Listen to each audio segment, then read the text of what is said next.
Hello दोस्तों, हमारी आज की कहानी है।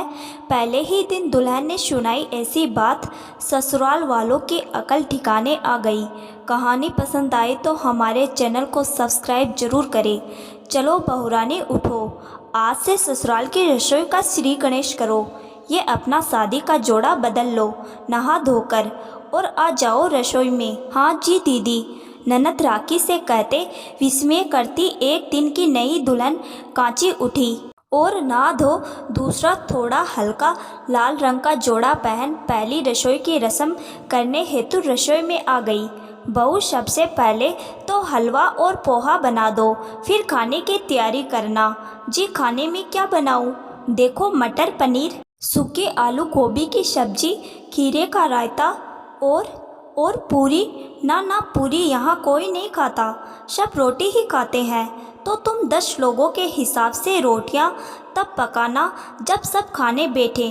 और सुनो, थोड़ा पुलाव भी डाल देना, सलाद तो रहेगा ही, पापड़ भी तल लेना और हरी धनिया की तीखी चटनी भी बना लेना बहू रानी। तो अब तुम संभालो अपना दूसरा घर, जहाँ तुम्हें अधिकतर समय बिताना है, कह राखी कांची को रसोई हवाले कर चली गई।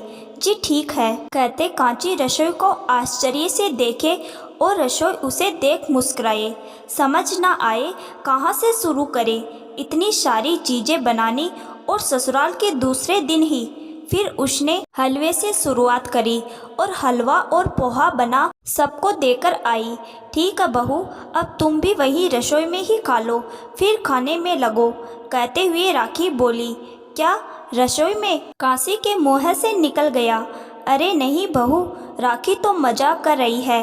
चुप रह राखी, तुम्हें जहाँ मन करे वहाँ बैठकर खा लो, चाहे अपने कमरे में चाहे रसोई में। वो हमारे यहाँ नई बहुएं सबके साथ बैठकर खाना नहीं खाती। नीता जी, काची की सास राखी को चुप कराते इशारे से बोली। काची को अजीब लगा, खैर अपना नाश्ता ले अपने कमरे में चली गई। थोड़ी देर बाद राखी बोलने आई, चलो बहू, अब खाने की तैयारी करो, बहुत समय लगेगा। हाँ जी दीदी, बस अभी आई। काची ने धीरे धीरे सबसे पहले मटर पनीर, फिर आलू गोभी, रायता, चटनी, पापड़, पुलाव सब बनाए। बनाते समय उसे रसोई घर में ही काफ़ी समय बीत गया। फिर आए फुलके उतारने की बारी, करते करते 3 घंटे हो गए रसोई घर में। उसके बाद सबके जूठे बर्तन करते कांची का सारा समय रसोई घर में ही व्यस्त रहा। सब करके वो अभी दूसरा पहर समाप्त ही हुआ था कि झट शाम का पहर आ गया और रसोई फिर मुँह चिढ़ाने लगी। चाय की गुहार लगने लगी। कांची ने चाय के साथ नाश्ते की भी फरमाइश पूरी करी। बनाते करते रात के खाने की तैयारी भी आ गई। फिर जूठे बर्तन मुँह चिढ़ाने लगे। कांची को सब करते रात के 11 बज गए। एक तो भारी जोड़ा और ऊपर से इतनी गर्मी। अब तक कांची थककर चूर हो चुकी थी, आंखें भी थकने लगी थी। जैसे ही सोने चली, आवाज़ आई, बहू चलो अम्मा के पैर दाबो, ढेरों आशीर्वाद मिलेगा। राखी फिर थकी हुई कांची को खींच ले गई और बिठा दिया नीता जी के पैर दबाने। कांची चुपचाप पैर दबाने लगी। सुबह तक तो मुस्कुराहट चेहरे पर थी, अब आंखें बंद होने के साथ फीकी पड़ गई थी। आंखें अब बिल्कुल भी साथ नहीं दे रही थी। थक हार कर थोड़ी देर पैर दबाकर दबी आवाज़ में बोली, मम्मी मेरे सर में दर्द हो रहा है, क्या मैं सोने जा सकती हूँ? हाँ ठीक है, जाओ, कल फिर सुबह जल्दी उठ रसोई घर में घुसना होगा। और सुनो, दीपक अभी तुम्हारे साथ नहीं रहेगा। हमारे यहाँ लड़की जब पग फेरे की रस्म कर लौट आती है, तब से पति पत्नी की नई जिंदगी की शुरुआत होती है। कांची कुछ सुनने के मूड में नहीं थी। तुरंत उठी और फटाफट से अपने कमरे में जा जोड़े के बोझे को खुद से हल्का किया और अपने बिस्तर पर लेट गई। लेटते ही दिन भर की थकी कांची को नींद ने अपने आगोश में ले लिया और उड़ चली सपनों की दुनिया में, जहां वो शादी का जोड़ा पहने नदी के पास अकेले खड़ी है, जहां वो शादी से पहले गंगा मैया के पास अक्सर ही अपना समय बिताती थी। आसपास बहुत से कबूतरों को दाना डालती। माँ बाबूजी तो बचपन में ही स्वर्ग सिधार गए थे। मामा और मामी थे जिन्होंने उसे पाला था। उसके लिए मामा का घर ही मायका था। केवल गंगा मैया के सिवा कोई अपना सा ना था जिससे अपने मन की बात खुलकर कहे। बस पूजा के लिए फूल चुनती, रोज घंटों समय व्यतीत करती गंगा नदी से। चाहे जैसे भी भाव हो, अपने मनोभावों को हल्का करती थी। आज भी सपने में कांची वहीं पहुंच गई है जहां वो गंगा नदी से बातें करती। कहती, गंगा मैया, चाहे आप मुझे अपने से कितनी दूर क्यों ना कर दो, मेरी सहेली तो बचपन से आप ही रही हो और रहोगी। सब बात तुमसे कहने की आदत है मुझे, तो दिन भर की सारी बात बताऊंगी तुमको। कहते आंखों से अकेलापन झलकने लगा।